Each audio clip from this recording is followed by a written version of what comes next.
ओम सर्वमंगल मांगल्ये शिवे सर्वार्थ साधिके शरण्ये त्र्यंबके गौरी नारायणी नमोस्तुते। आज हम बात करें विदेश यात्रा या विदेश में निवास होने के योग। वस्तु से देखा जाए तो विदेश यात्रा के जो भाव हैं वो जन्म पत्री में 5 भाव होते हैं। 12वां भाव, तीसरा, 7वां, 8वां और 9वां। इसके अलावा लग्नेश का महत्व है और कारक राहु और शनि को माना गया है। इनके आधार पे किस व्यक्ति की विदेश यात्रा होगी और कौन व्यक्ति विदेश में जाकर के स्थायी रूप से निवास करेगा, इन सब के बारे में जाना जा सकता है। कैसे जाने? सिंपल सा नियम तो यह है कि यदि जातक को ऐसे ग्रहों की दशा चल रही है जो 12वें भाव में बैठे हों, तीसरे भाव में, 7वें, 8वें, 9वें भाव में बैठे हुए हैं, या इनके जो स्वामी हैं या इनके स्वामियों से युक्त हैं, तो उनकी दशा में विदेश यात्रा की संभावना बनती है। अब वो जाएंगे या नहीं जाएंगे, इस बात को जानने के और पैरामीटर हैं। जैसे अगर इनमें से कोई भी भाव का जो स्वामी है वो चर राशि में बैठा हुआ हो और वो धनेश या लाभेश से संबंध बना रहा है, तो ऐसा व्यक्ति अपने इनकम सोर्स या कमाई के लिए या नौकरी व्यवसाय के लिए विदेश यात्रा करेगा या विदेश जाएगा।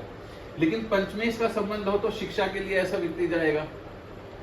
इसी प्रकार से अगर दशमेश का हो तो कर्म क्षेत्र के लिए या अपने काम के लिए बार बार आना जाना लगा रहेगा। और लाभेश की बात अभी की, तो लाभेश का भी अगर संबंध ऐसे में हो और विदेश यात्रा के योग में न बने हैं तो विदेश से इनकम सोर्स बनता रहेगा। तो इस प्रकार से इन भावों के स्वामी के आधार पर देखा जा सकता है। दूसरा, लग्नेश यदि चर राशि में स्थित हो और वो 7वें, 8वें, 9वें या 12वें भाव से संबंध बनाता हो, अर्थात अथवा या तृतीय भाव से संबंध बना रहा हो लेकिन चर राशि में हो, तो संभावना विदेश जाने की प्रबल बनती है। एक योग और है कि यदि राहु या शनि भी अगर किसी के 7म, 8म, 9म या 12 भाव में स्थित हैं तो भी विदेश बार बार जाने की संभावनाएं बनती हैं, इनकी दशा जब होगी उस समय। इसके अलावा लग्नेश को देखें, लगन का जो स्वामी है लगन लॉर्ड, वो जिस भी भाव में बैठे कहीं भी, तो उससे 12वें भाव में देखें, यदि उसके शत्रु ग्रह की राशि है, अगर उसमें कोई ग्रह नहीं है तो शत्रु ग्रह की राशि होनी चाहिए। अगर वहां राशि और कोई उसका शत्रु ग्रह बैठा है तो भी विदेश यात्रा की प्रबल संभावना होती है। तो इन आधारों पे हम विदेश यात्रा की संभावनाओं को देख सकते हैं। विदेश में जाकर के रहने के जो योग हैं उनमें अमूमन देखा जाए तो 12th लॉर्ड 12th हाउस में बैठा मिलेगा आपको।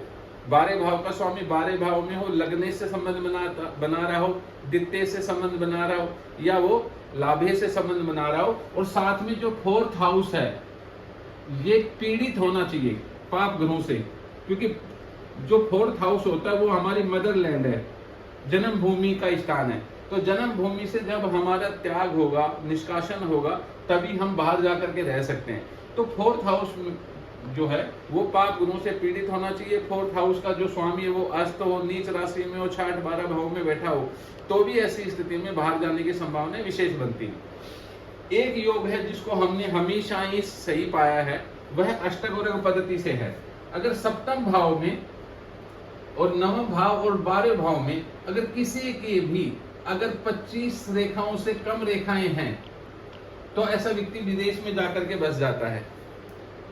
और जितनी कम होंगी, मान लीजिए कि यहाँ भी अगर 18 है, यहाँ 22 और यहाँ भी 18 है, तो 100% विदेश जाकर के बसने की संभावना बढ़ती है।